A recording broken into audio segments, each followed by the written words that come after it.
Salut les anacalypsiens, bienvenue dans cette nouvelle vidéo d'Anacalypsie. Donc aujourd'hui on se retrouve pour l'épisode 5 de Pékin Express.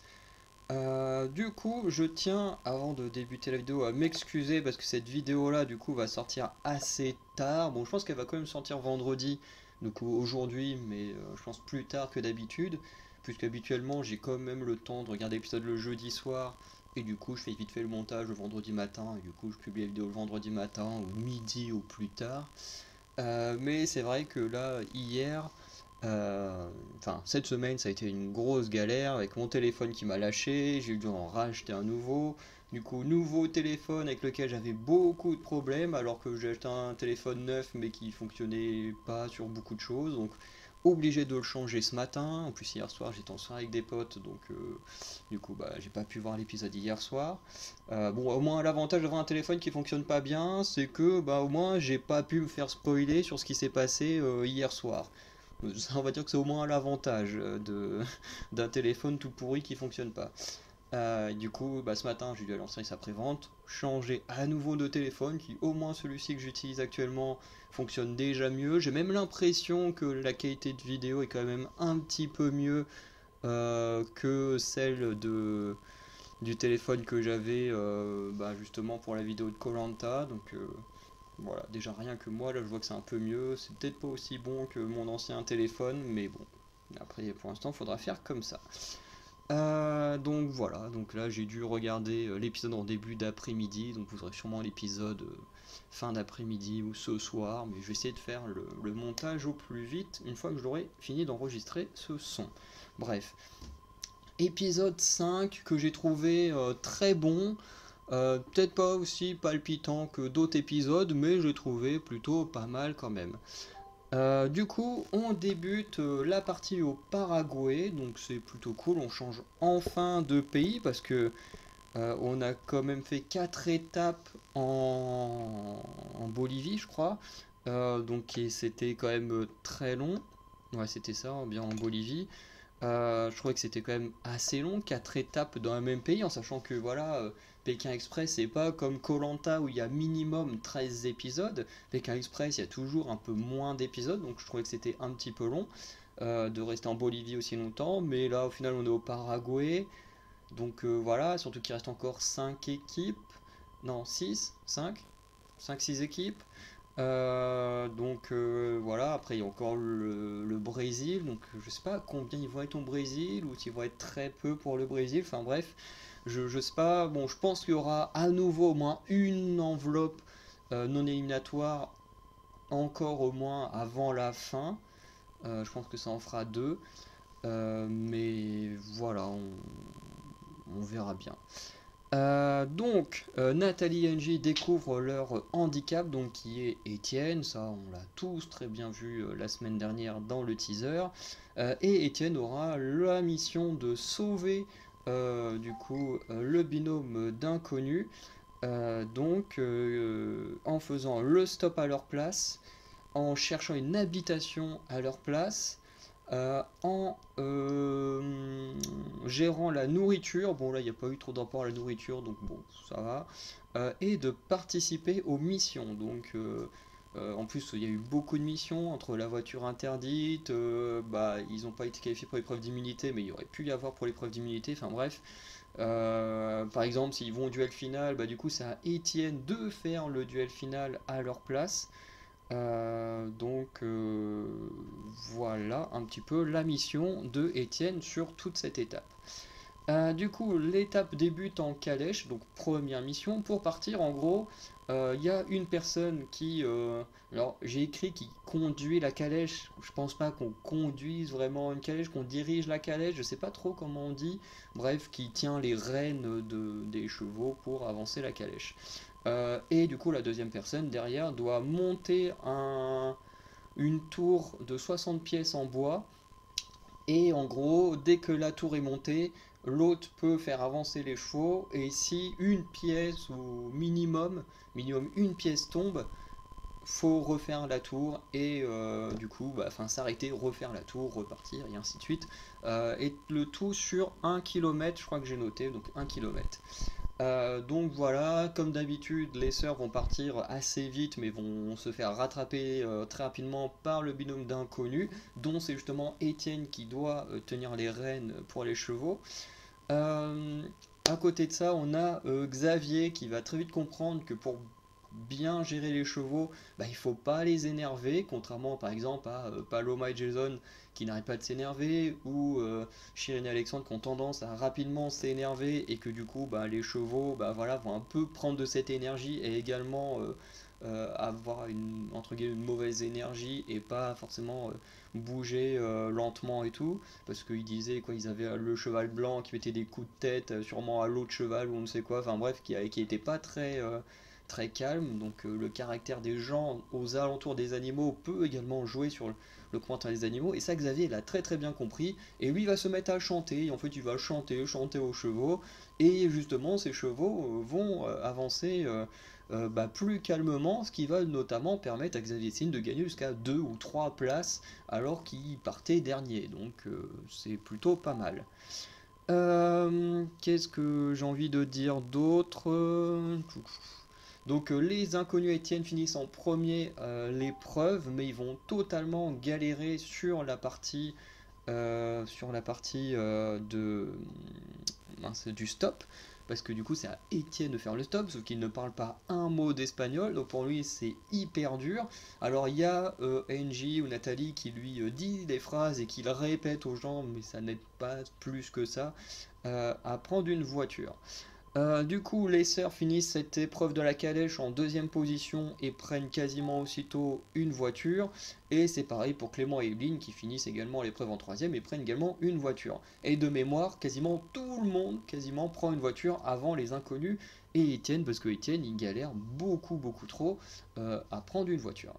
J'ai noté également un moment moi qui m'a beaucoup fait rire, que j'ai trouvé amusant, c'est Xavier et Céline, puisqu'ils prennent une voiture, hein, ils sont déposés un peu plus loin, et ce qui est assez drôle, c'est qu'il va.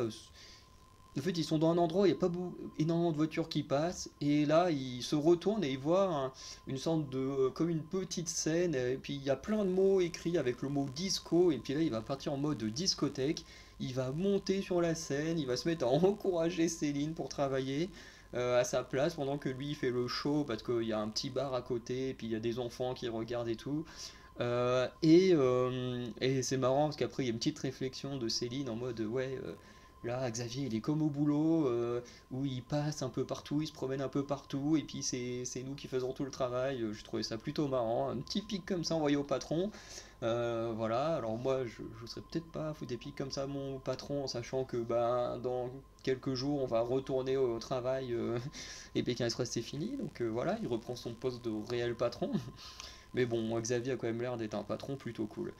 Mais voilà, c'était sympa. Et grâce à ça, en étant hyper joyeux, en faisant rire la galerie, et ben la dame qui tient le bar, en fait, va accepter d'emmener Xavier et Céline, bah du coup, faire continuer la route jusqu'à Stéphane. Donc ça, c'est plutôt cool. Et voilà, du coup, ils doivent aller jusqu'à une ville qui s'appelle Lolita. Les binômes vont avoir l'agréable surprise de tomber sur la voiture interdite, enfin le panneau voiture interdite, ce qui faisait très longtemps, parce que je crois que c'est la première fois de cette saison où on voit le panneau voiture interdite, quand même au bout de la cinquième épisode. Alors je sais pas si la tyrolienne c'était considéré dans un truc voiture interdite, mais en tout cas si c'est que ça, c'est que la deuxième fois, et j'ai l'impression qu'il y a des saisons où on a beaucoup plus de fois le panneau voiture interdite. Mais dites-le moi en commentaire, parce que j'ai plus de souvenir si c'est si rare que ça d'avoir le panneau voiture interdite ou si habituellement on le voit plus souvent. Parce que moi, honnêtement, j'ai l'impression qu'on le voit plus souvent que ça, le panneau voiture interdite, enfin dans d'autres saisons. Bref. En tout cas, cette mission, c'est qui sur 2 ou 3 kilomètres, parce que moi j'ai entendu 2 kilomètres au début quand Stéphane il explique la mission, et après à un moment il y a Nathalie qui parle et qui parle de 3 kilomètres, donc voilà, c'est 2 ou 3 kilomètres au final, je suis un peu perdu sur la distance qu'ils doivent faire. Mais bon, c'est quand même entre guillemets une petite distance quand on n'a pas de handicap. Parce que 2-3 km, en vrai, quand tu marches juste normalement, en 10-15 minutes, c'est fait, quoi. Moi, je fais à peu près 4 km parce que pendant les périodes où quand j'étais à la campagne, euh, la boulangerie la plus proche était à 3-4 km et moi je mettais à peu près 20-30 minutes parce qu'on tapait des sacrées côtes aussi. Alors que là, tout est plat, donc en vrai, 4 km sur du plat, ça se fait bien, quoi. Ouais, ça se fait bien. Mais bon, là, eux, bien sûr, on est à Pékin Express, hein, donc c'est pas on se promène les mains dans les poches. Leur mission, en gros, ils ont une brouette avec un trou au milieu, et ils ont 6 œufs. Donc voilà, et leur but, c'est de du coup, faire la course sans perdre un seul œuf ou que ça ne tombe pas dans un trou, sinon c'est une pénalité de 2 minutes. Alors moi au début je pensais que dès que faisait tomber un œuf, peu importe le nombre, c'était 2 minutes. Et on apprend un peu plus tard qu'en final chaque œuf équivaut à 2 minutes de pénalité. Et du coup, ça change absolument tout, parce que si tu faisais tomber tes 6 œufs et que voilà, tu dis bon, au pire, ça fait 2 minutes, c'est pas grave, mais quand tu te dis que chaque œuf est égal à 2 minutes de pénalité, bon là, ça fait mal, parce que tu fais tomber tes 6 œufs, 6 fois 2, 12, ça fait déjà 12 minutes de pénalité, et là, oui, ça fait très très mal. Donc voilà un petit peu la règle. Les sœurs vont arriver en première, vont même jamais être rattrapées. Alexandre et Chirine vont arriver deuxième, et pareil, ne vont jamais rattraper les sœurs, mais ne vont jamais être rattrapées non plus. Voilà. On a Étienne qui très rapidement va être défaitiste et va nous sortir la fameuse phrase qui, je crois, on avait déjà entendu dans le teaser de la semaine dernière, mais en mode oui, l'abandon, ça c'est dans mon vocabulaire, mais pas que, c'est aussi dans mon action. Et bon, ça on l'a très très bien connu. Il y a enfin, ouais, deux saisons, parce que c'est pas la saison précédente, mais celle d'encore avant où Étienne était là. Et du coup, je crois qu'on s'en souvient tous de l'abandon de Étienne, du coup, ce qui, je pense, pouvait mettre du stress, surtout à ceux dont Nathalie et Angie sont leurs binômes préférés. J'imagine même pas dans quel état de stress vous avez dû être pendant tout l'épisode. Parce que moi, si on avait mis Étienne en handicap sur mon binôme préféré de la saison, je pense que j'aurais été en gros stress pendant tout l'épisode. Donc franchement, je pense que les grands fans de Nathalie NG ont dû être vraiment pas bien. Et même moi, à une certaine partie du jeu, hein, j'y reviendrai, j'étais un peu stressé quand même parce que Nathalie NG, moi, ils font partie de ceux que je veux voir le plus loin possible. Ouais, ils font partie de celles que je veux voir le plus loin possible. Pas spécialement en finale, parce que je préfère un peu Xavier, Céline, les sœurs, et j'aime beaucoup aussi les deux animateurs. Donc voilà, après Nathalie NG, j'aime beaucoup, mais c'est vrai qu'à choisir entre les quatre, sur la demi-finale, Nathalie NG, je préférais qu'ils soient pas dedans.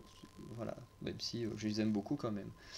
Mais voilà, donc, tac, tac, tac. À mi-parcours, du coup, ils doivent choisir au hasard. Donc il y a plein de petits bâtons, je crois qu'il y en a 6.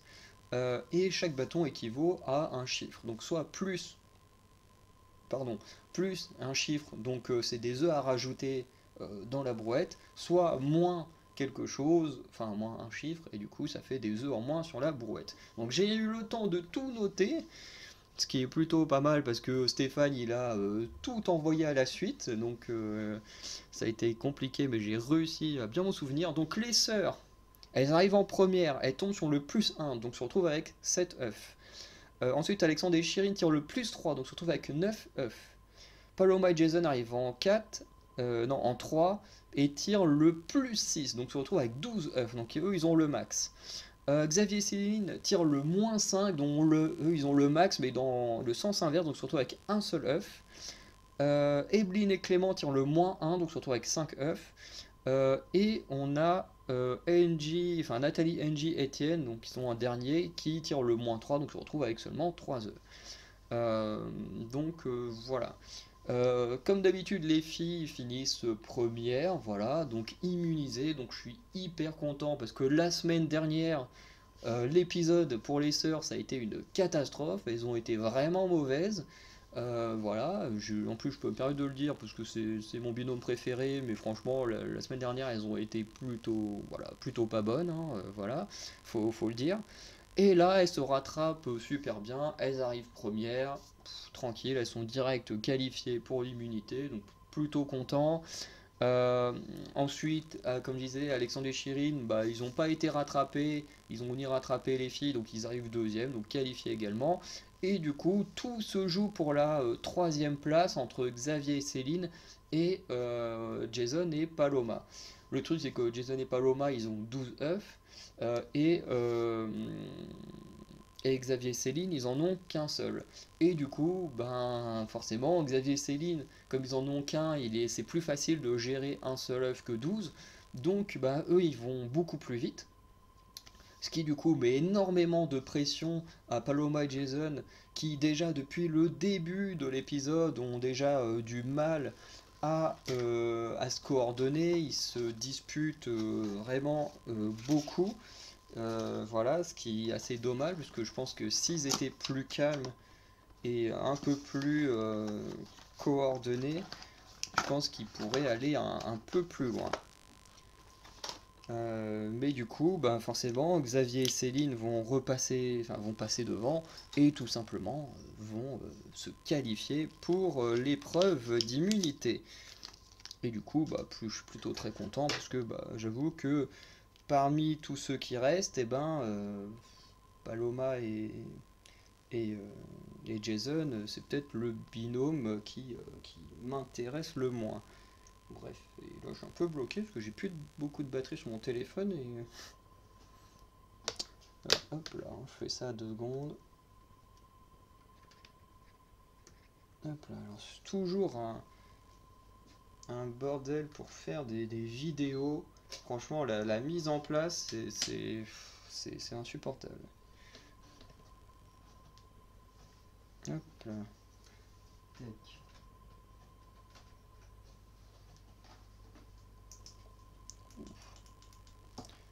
Hop.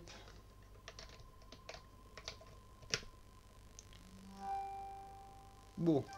Bon, on reprend. Du coup, je sais pas pourquoi ça a coupé au moment où j'ai branché mon téléphone.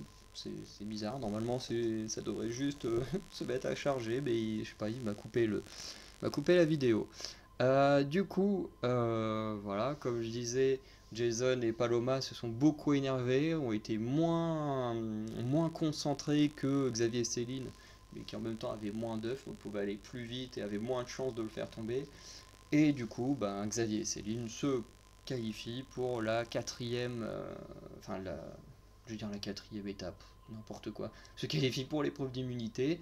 Et du coup, bah, Jason et Paloma, voilà, finissent quatrième en s'énervant. Et c'est grâce à eux que j'ai découvert que chaque œuf est égal à une pénalité.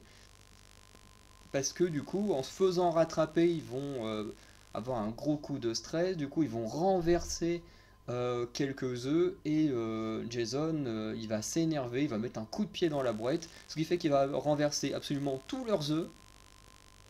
Et du coup, ben, comme ils en avaient 12, tout est par terre, 24 minutes de pénalité. Et en plus, je crois qu'ils ont dû être encore plus vénères, parce que du coup, en se prenant 24 minutes de pénalité, ça a permis à Clément et Emeline de remonter, et du coup, ben, Clément et Emeline sont arrivés à peine quelques secondes avant Paloma et Jason, parce que t'as Clément et Emeline qui arrivent, t'as direct des amoureux belges qui sont juste derrière, et puis bah voilà, t'as Stéphane qui est là, bon bah voilà, les animateurs quatrième, vous les Belges cinquième, alors que bah s'ils avaient eu moins de temps de pénalité, si ça se trouve, même si ça aurait rien changé techniquement, bah Clément et Emeline auraient pu juste être, pas Clément et Emeline, mais Jason et Paloma auraient pu être quatrième au lieu de cinquième, voilà, si Jason s'était pas énervé. Mais encore une fois, ça n'aurait rien changé parce qu'ils n'auraient pas été qualifiés, mais c'est toujours mieux d'être un peu mieux placé. Je pense que mentalement dans la course, je pense que tu peux mieux gérer la chose quand tu es souvent bien placé que l'inverse. Bref. Ensuite, on passe dans la partie chez les habitants, qui n'est pas toujours la plus passionnante, mais j'ai quand même noté 2 3 choses. J'ai noté que ici, à Lolita, c'est compliqué de trouver un logement, de communiquer avec les gens, tout simplement parce que même si on est dans un pays hispanophone, et ben à Lolita, il y a une énorme communauté de Ménonites qui en gros c'est une communauté de personnes qui vivaient en Prusse et qui du coup ont dû fuir la Prussie à cause de la religion, tout ça, voilà. Donc eux, ils ont quitté, ils ont atterri ici au Paraguay, ils ont créé une communauté et ils vivent tous plus ou moins à Lolita. Et ce qui fait que du coup, les Ménonites, du coup, ne parlent pas espagnol, mais ils parlent allemand. Donc c'est quand même assez marrant que dans un pays espagnol, tu aies une petite ville qui, du coup, la langue officielle, principale, on va dire, c'est l'allemand. Parce que je pense qu'il y a quand même des gens qui parlent espagnol, mais là, euh, dans la plupart des cas, ce sont des personnes qui descendent des Prussiens, donc des Allemands. Voilà. Du coup, Xavier et Céline vont se retrouver dans une famille qui ne communique pas. Voilà, c'est gros blanc, gros vide. Voilà, le gars qui les a acceptés, il est juste en train de les regarder, mais il parle pas, il dit rien. C'est juste hyper gênant. Je me sentirais hyper mal à l'aise à la place de Xavier et Céline, qui tentent quand même de poser des questions et tout. Et au final, c'est le père ou grand-père de la personne qui les reçoit finalement qui va venir avec un album photo et qui lui parle espagnol et du coup va communiquer avec Xavier et Céline. J'ai noté que on a une scène plutôt marrante avec Étienne au niveau de la douche, alors qu'il va se faire malmener, surtout par Nathalie, voilà, parce que comme c'est un handicap, hein, et que voilà, il doit être un peu saoulant quand même, hein, à supporter du matin au soir. Et ben Nathalie va le prendre et faire allez hop tu vas à la douche. Une fois qu'il est à la douche, elle va lui jeter un verre d'eau froide parce que bah monsieur il profite bien de l'eau chaude. Euh, un peu plus tard, il y a aussi quand il veut sortir de la douche, t'as Nathalie qui est en train de s'amuser là, à lui agiter la serviette sous le nez, et bien à pas lui donner et tout. Bon, c'était bon enfant, c'était marrant. Après, elle est en train de le coiffer et tout. Enfin bref, c'était plutôt marrant. Alors après, j'ai pas compris pourquoi on a autant c'est autant concentré sur le fait que Étienne était à poil, parce que vraiment, t'avais des mouvements de caméra. C'est un peu comme on filme les mannequins pour les pubs. Des shampoings et tout, là où tu montes la caméra et tu vois le corps nu et tout. Et là, tu dis, mais on est où là on est quand même à Pékin Express. Pourquoi est-ce qu'on filme le corps comme ça d'Étienne avec la petite musique en plus derrière? Je me suis dit, mais qu'est-ce qui se passe? J'ai l'impression d'un coup d'être parti sur un tout autre type d'émission. J'ai pas compris ce qui s'est passé, mais bon, c'était quand même assez marrant. Voilà, et j'ai noté aussi qu'Alexandre et Chirine, eux, ils vont devoir manger une tête de vache. Et vraiment, les Paraguayens, s'embêtent pas à Lolita. S'ils prennent la tête, ils la mettent dans de l'aluminium, ils la mettent à chauffer comme ça, et ensuite, bah, tu prends direct la viande sur la tête, alors que tu as encore bah, le squelette de la tête qui est là. Il y a aussi Jason et Paloma qui eux vont participer à un match, enfin pas participer, mais vont regarder un match de foot de l'équipe justement de Lolita contre une autre équipe. Et notamment parce que la dame qui va prendre Jason Paloma dans son habitation, son frère est le gardien de l'équipe de Lolita. Donc voilà, c'est plutôt sympa. Voilà un peu pour les choses intéressantes qui se sont passées pendant la nuit, parce que ben, en ce qui concerne Emeline et Clément, bon, on n'a pas vu grand chose d'intéressant, et en ce qui concerne les sœurs, à part qu'elles ont l'air d'être dans un truc hyper beau, bah pareil, on n'a pas vu grand chose. Donc voilà. Ensuite, du coup, on a l'épreuve d'immunité. Alors, épreuve d'immunité qui était sympa mais très dure. En gros, il y a eu d'un côté, heureusement que les inconnus s'étaient pas qualifiés parce que je pense que c'est Étienne qui aurait dû jouer l'aveugle et ça aurait été très très drôle. Mais on a eu Xavier. Xavier était génial dans cette épreuve donc c'était suffisant. Donc en gros, l'épreuve c'est qu'ils sont dans une arène, il y a plein de cochons, il y a de la boue partout, enfin voilà.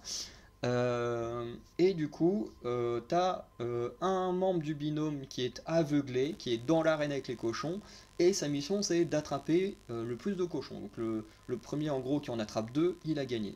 Enfin, qui en attrape deux, en soi tu as un décompte, donc je pense que s'ils avaient réussi à en attraper plus avant la fin du décompte, peut-être que ça aurait continué, ou peut-être que ce serait vraiment arrêté à comment dire, à deux cochons. Voilà. Et du coup, la deuxième personne du binôme doit juste diriger les aveugles. Et du coup, voilà. Alors, je suis d'accord avec. Je crois que c'est Laura, ouais, je crois que c'est Laura qui dit ça. Qui disait qu'elle n'entendait pas Alexandra parce que Chirine, elle a une voix qui porte énormément. Et c'est vrai que même nous, à l'écran, quand t'as Céline et Alexandra qui essayent de donner des instructions, mais que Chirine à côté, elle est en train de hurler, bah en fait, t'entends pas les autres, t'entends que Chirine. Et même nous, à l'écran, on avait le même effet que comme si on était Laura, Xavier. À ne pas entendre les deux autres personnes. Du coup, bah, vous avez compris, Laura, Xavier et Alexandre sont dans l'arène et doivent choper les cochons. Du coup, Alexandra va plutôt rapidement comprendre les déplacements des cochons dans l'arène, donc ils vont énormément tourner en rond par moment, et du coup va faire comprendre à Laura qu'il faut se rapprocher des bords de barricades, parce que ce sera plus simple de les attraper, puisqu'ils passent énormément en rond en frôlant le bord de l'arène. Et du coup, ça va permettre effectivement à Laura d'attraper un cochon en première. Juste après ça, on a Xavier qui, à mon avis, a dû faire rire énormément de monde parce que lui, il plongeait partout, mais absolument partout. Il a plongé dans la boue une tonne de fois où il n'y avait absolument rien. Il a plongé plusieurs fois par terre où Laura a failli lui marcher dessus. Plusieurs fois, on lui a dit Laura, fais attention, il y a Xavier qui est par terre. Enfin, personne ne comprend ce que Xavier est en train de faire, surtout les aveugles. Parce que quand t'es là, on dit attention, tu vas marcher sur Xavier ou ça, tu te dis mais qu'est-ce qu'il fait lui? Plusieurs fois aussi, il a attrapé la jambe de Laura au lieu d'attraper des cochons.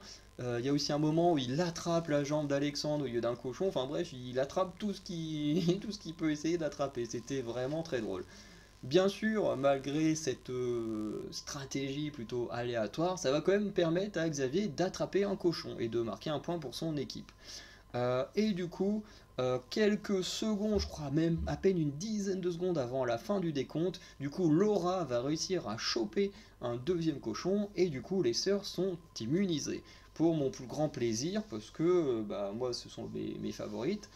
Et du coup, bah, quand on a vu la catastrophe que c'était la semaine dernière, ça fait du bien de se dire que là, cette semaine, je vais pouvoir décompresser, me dire que déjà mon binôme favori, bah, il est safe, quoi. Après, il me reste encore Xavier, Céline et Emeline et Clément que j'ai envie d'aller voir en demi-finale, finale même.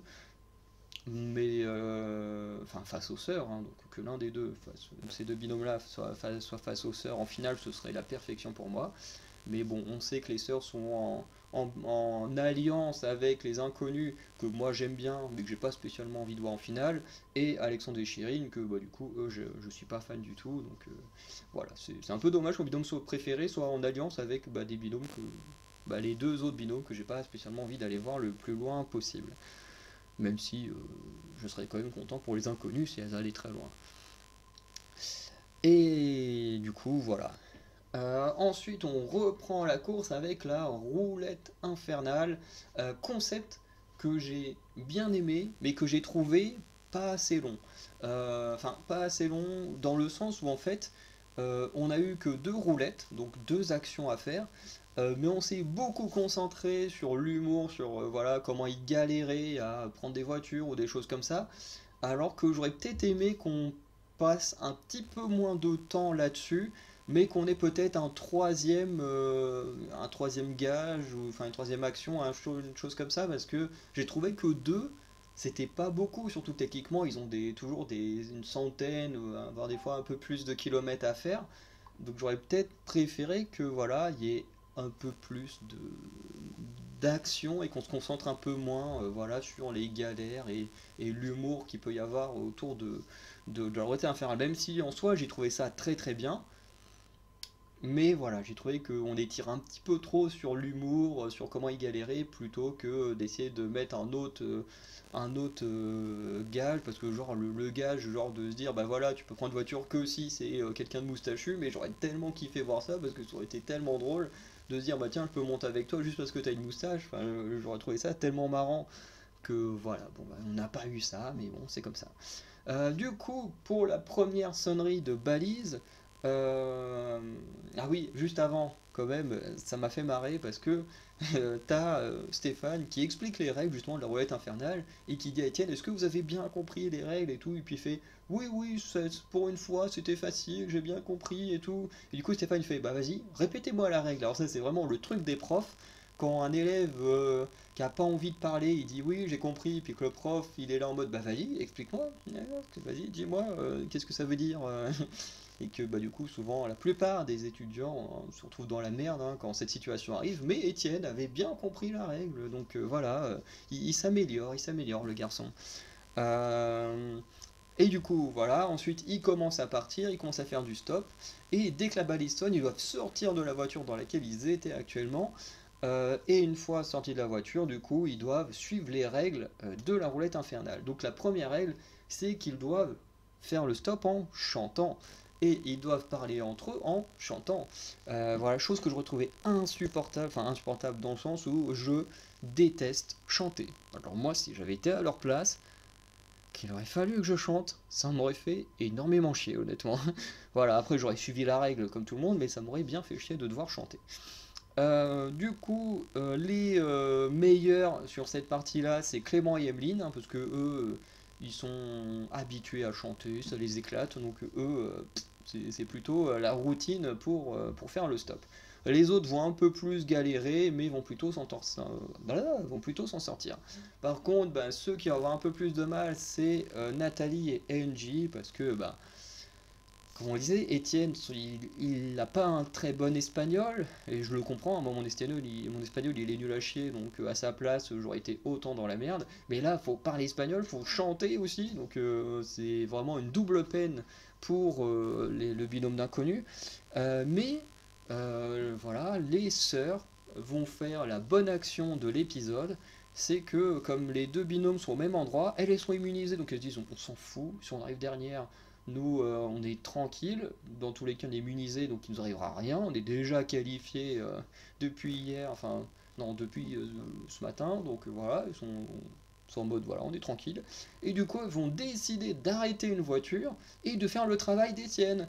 Voilà, ils vont faire comme si elles arrêtaient la voiture pour elles et ils vont dire aux inconnus, bah vas-y, venez, prenez la voiture et puis allez-vous-en, continuez la course, essayez de remonter dans la course.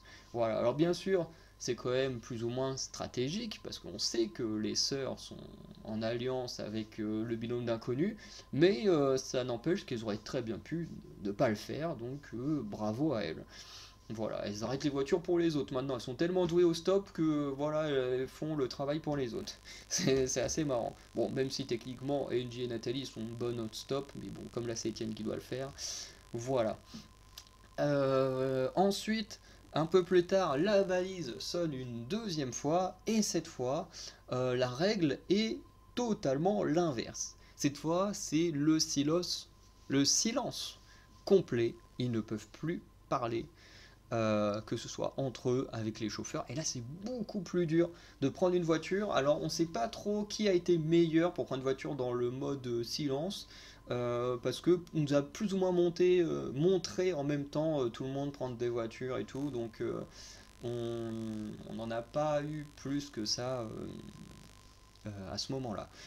Enfin, on n'a pas vu, comme par exemple Clément et Emeline qui sont partis en premier et tout, bah là on n'a pas vu ça avec la partie du silence. Au contraire, on s'est énormément, alors c'était très drôle, hein, on s'est énormément concentré sur Xavier, parce que Xavier, apparemment, il parle tout le temps, c'est quelqu'un de très énergique et qui adore discuter, discuter, discuter. Et là, bah, on lui dit, tu dois te taire jusqu'à ce que la balise elle ressonne. Donc pour lui, c'était impossible. Du coup, il était là, il faisait n'importe quoi pour s'occuper et ne pas parler. Voilà, il s'est mis à faire des pompes, il y avait un caillou avec une sorte de trou dedans avec un petit tuyau, bah du coup il s'est mis à lancer des cailloux sûrement dans le trou, enfin, il, il y a un moment on le voit avec des cailloux, un bâton et puis il se met en mode faire du baseball, enfin, il essaie de trouver plein d'activités, mais puis ça saoulait Céline, c'était marrant, mais encore une fois, tu vois, c'était drôle, oui c'était drôle, comme les voir tous chanter, machin, pour prendre une voiture, c'était drôle, mais je trouve que ça durait trop longtemps alors qu'on aurait pu rendre les choses un peu moins longues, ça aurait été tout aussi drôle, et rajouter un troisième gage qui en plus aurait pu rajouter à nouveau d'autres choses de marrant. Et, et c'est la seule critique que j'ai envie de faire à la roulette infernale, parce que voilà, comme je dis, j'ai adoré, mais j'aurais préféré que ce soit un peu plus court pour chacun et qu'il y ait au moins un troisième gage. Mais ça, c'est juste mon avis personnel. Après, c'est la première fois qu'ils font ça, la roulette infernale, donc peut-être qu'ils l'amélioreront avec les années. Donc la balise va sonner une dernière fois, ce qui va être pas plus mal pour Alexandre Chirine qui avait beaucoup galéré à prendre une voiture en mode silence, parce que ce sont les derniers à avoir réussi à prendre une voiture. Et du coup, Clément et Emeline gagnent l'étape, donc alors là, moi je suis totalement refait, parce que mon binôme favori qui gagne l'immunité, et un de mes trois binômes préférés qui remporte l'étape. Je dis, je suis content, c'est tranquille. Maintenant, il faut juste qu'il n'y ait pas Xavier et Céline qui soient pris pour le duel final. Euh, du coup, ce sont les binômes d'inconnus et Étienne qui arrivent en dernier. Bon, c'était un peu attendu, hein, vu comment ils ont perdu énormément de retard sur la partie où il fallait chanter, et même le stop en général. Voilà, c'était une galère, donc bah, ils se retrouvent au duel final. Et du coup, pour les votes, eh ben, tout le monde a voté Jason et Paloma, à part Jason et Paloma qui ont voté Xavier et Céline. Voilà, et du coup, bah, voilà, les Belges retournent au duel final. Donc quand même pour la troisième fois sur 5, ça fait quand même pas mal pour eux, les pauvres. Et du coup, Jason va affronter Étienne. Et oui, parce que c'est à Étienne de faire le duel final à la place de Nathalie et Angie. Donc c'est pour ça que je dis, ceux qui étaient super fans de Nathalie et Angie, ils ont dû être en gros stress. Et je vous avoue que même moi, sur cette partie-là, j'ai quand même pas mal stressé. Parce que, ben, Jason et Paloma, c'est pas un binôme que j'apprécie plus que ça. Je veux dire, moi, le fait que soit éliminé, ça me fait rien. Le binôme d'inconnus, comme je disais, j'ai pas spécialement envie de les voir en finale. J'aimerais voir d'autres binômes en finale. Mais ça n'empêche pas que ben, c'est quand même un binôme que j'aime bien. Et que voilà, s'il pouvait être éliminé après Alexandre Chirine et après Jason et Paloma, bah pour moi c'est parfait. Si c'est le dernier, voilà, s'il fait partie des 4 binômes que j'aime bien, mais sur les 4, bah, c'est un peu celui que je mets un peu en dessous. Euh, mais, euh, mais du coup, bah là, entre Jason Paloma, Nathalie NJ, bah pour moi, le choix est vite fait. Je veux que ce soit Nathalie NJ qui reste. Voilà, il n'y a pas à discuter pour moi. Et encore une fois, c'est juste mes préférences à moi. Et du coup, là, j'avoue que j'ai eu un gros stress parce que quand Stéphane il dit, bon, bah c'est Étienne qui fera le duel pour vous, j'étais en mode, oh non, c'est horrible. Lui qui doit faire le duel avec son défaitisme légendaire, ça va pas être possible. Mais au final, Jason part en premier avec une voiture, donc il part super bien. Ok.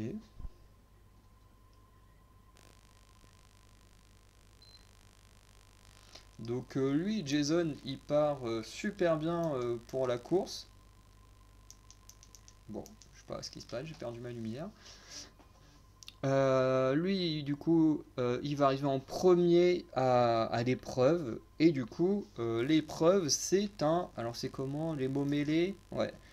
Du coup, c'est un mot mêlé où en gros, dans le mot mêlé, alors en plus il est énorme le truc. Moi, il n'y a que deux mots que j'ai vus très rapidement après les autres. Je les aurais pas. Enfin, peut-être que devant, avec du temps, j'aurais pu trouver. Mais c'est vrai que là, à l'écran, il y en a que deux qui étaient flagrants. Et c'est vrai que les autres, après, ils étaient dans tous les sens. Donc voilà, il fallait les trouver. Mais bref, il y avait cinq mots indices. Et ces cinq mots indices permettaient de trouver le mot mystère qui permettait bah, du coup de repartir vers son binôme ou les inconnus. Euh, du coup, on a Étienne qui va étonner tout le monde, je pense, puisqu'il va galérer à trouver des mots. Il va être en mode oh, mais j'y arrive pas, machin. je vais jamais y arriver, je vais rester là toute la journée et tout, enfin bref. Puis en plus, en mode, de toute façon, si je perds, bon, je m'en voudrais pas parce que je suis nul pour ces jeux-là. Bon, le gars est déjà hyper défaitiste et il finit par trouver deux mots, le mot dentiste et le mot, c'est quoi l'autre mot qu'il a trouvé? Fruit. Et du coup, il comprend tout de suite fraise. Hop, il dit fraise, hop, c'est le mot mystère, il repart. Et après, comme il dit, oui, moi je suis nul, mais comme je suis médecin, machin, j'ai peut-être eu cet avantage pour trouver le mot. Bon, voilà. Bon, après, il repart, mais il galère au stop. Ce qui fait que Jason, lui, il trouve tous les mots indices, donc il trouve fruit, dentiste, il trouve le mot collerette, il trouve le mot sucré, mais il n'a toujours pas le mot mystère à ce moment-là. Et finalement, il trouve le dernier mot qui est la Charlotte. Et là, forcément, il comprend tout de suite, hein, Charlotte aux fraises, voilà. Ça, je pense que c'est peut-être le. Pour moi, ça aurait été le truc qui m'aurait également donné l'indice final, parce que dentiste, fruit, j'aurais pas trouvé. Collerette, j'aurais pas trouvé. Sucré, peut-être, mais je pense pas. Mais effectivement, avec Charlotte, alors là, fruit, Charlotte, tout de suite j'aurais compris Charlotte aux fraises. Mais c'est vrai que c'était pas spécialement évident. Mais voilà. Du coup, les deux hommes cherchent une voiture en même temps, donc sont vraiment au coude à coude. Au final, Étienne va trouver une voiture en premier et du coup va arriver jusqu'au binôme d'inconnus en premier. Et oui, Étienne, comme dans la saison 15, va remporter le duel final auquel il va participer. Donc c'est toujours incroyable, c'est qu'il est ultra défaitiste, mais pourtant il fait gagner à chaque fois les duels finales. Donc voilà, et les Belges sont dégoûtés, Etienne il va un petit peu soutenir Paloma, voilà, en disant voilà, je suis désolé, je vous connais pas, mais bon, ma mission c'était d'être l'handicap et de sauver le binôme d'inconnu, j'ai fait mon travail, et voilà, je suis désolé. Voilà. Et forcément, l'épreuve est éliminatoire, hein. De toute façon, en général, quand tu as une épreuve non éliminatoire, celle d'après est toujours éliminatoire, hein. C'est toujours comme ça.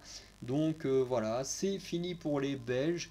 Alors, moi, j'avoue que j'ai jamais été attaché aux Belges, donc ça m'a pas dérangé plus que ça. C'est toujours dur de voir un binôme partir. Mais voilà, les Belges, c'est pas un binôme auquel je suis énormément attaché. Donc voilà, la semaine prochaine, j'ai hâte de voir l'épisode parce que ça a l'air incroyable avec ce système. En plus, ouais, la semaine prochaine, j'ai une soirée jeu, donc en plus, je regarderai l'épisode le vendredi, ça va encore être super ça. Mais bon, cette fois, j'ai pas de téléphone à faire changer ou quoi que ce soit, donc déjà, je pourrais garder l'épisode plus tôt qu'aujourd'hui. Mais voilà, vous attendez pas à voir la vidéo la semaine prochaine le matin, attendez-vous plus à la voir dans l'après-midi comme pour cette vidéo-là. Mais ça a l'air trop bien parce que c'est le fameux épisode où en gros, en fait, tu fais que des petites épreuves et à chaque épreuve, en gros, celui qui gagne, il est immunisé. Et du coup, c'est les deux derniers, ceux qui n'ont pas eu d'immunité, en gros, qui du coup vont au duel final. Donc là, il n'y a plus de stratégie, il n'y a plus rien. C'est les deux plus mauvais vont au duel final et là, le plus mauvais peut être éliminé ou être sauvé par une enveloppe non éliminatoire. Et du coup, il y a l'air d'avoir des sacrées épreuves. Donc j'ai hâte de voir l'épisode de la semaine prochaine. Encore une fois, l'épisode de cette semaine était très bon. Au final, même si je j'étais pas pour le retour d'Étienne, sa présence n'a pas été plus dérangeante que ça. Il a fait le taf et tout. Voilà. Et juste pour expliciter mon propos par rapport à Étienne, pour moi, Étienne, si je ne voulais pas qu'il revienne, c'est pas spécialement que je déteste la personne, hein, je suis pas comme certaines personnes sur les réseaux sociaux qui vont l'insulter ou quoi que ce soit. Pour moi, c'est juste que Étienne, je ne voulais pas de son retour parce qu'il a abandonné. Pour moi, quelqu'un qui abandonne une émission n'a pas à revenir dans l'émission. Si Étienne, malgré qu'il soit hyper chiant et tout ça, tout le temps se plaindre, s'il avait été éliminé et qu'on le faisait revenir en handicap parce que il était relou dans sa saison, je me serais dit ok, ça me dérange pas. Moi, ce qui me dérangeait, c'est vraiment le fait qu'il ait abandonné et cassé le rêve de quelqu'un d'autre. Moi, c'est ça qui me dérangeait plus qu'autre chose. Et encore une fois, voilà, dans mon cas, s'il avait été éliminé et non abandonné, j'aurais accepté plus facilement son retour, même si au final, voilà, il est plutôt divertissant, à tout le temps être ultra défaitiste, plus qu'autre chose, hein. Moi, honnêtement, quand on le voyait, ça me faisait plus rire qu'autre chose. Après, ça dépend comment on voit le cas d'Étienne. Bref. En tout cas, j'ai passé bon moment devant cet épisode. Du coup, à partir de maintenant, le dimanche, vous aurez maintenant des posts sur l'onglet communauté où à chaque fois je vous mettrai la liste des vidéos sorties durant la semaine sur toutes mes chaînes, donc notamment celle-ci, la vidéo koh et toutes les autres que je fais. Voilà, donc vous aurez à chaque fois un petit résumé de la vidéo avec le lien, donc si des choses vous intéressent que vous allez voir, vous avez juste à cliquer sur le lien et vous arrivez direct sur la vidéo. Donc voilà, ce sera beaucoup plus simple que quand à chaque fois je vous dis n'hésitez pas à aller voir les autres chaînes et que bah, vous avez moins de facilité pour aller les voir. Au moins là vous avez direct des liens sur des vidéos, des résumés de vidéos, donc voilà, n'hésitez pas à aller vous faire plaisir quand vous avez du temps libre. Voilà, du coup je vous souhaite une bonne journée, de bonne soirée et je vous dis à très bientôt. Ciao.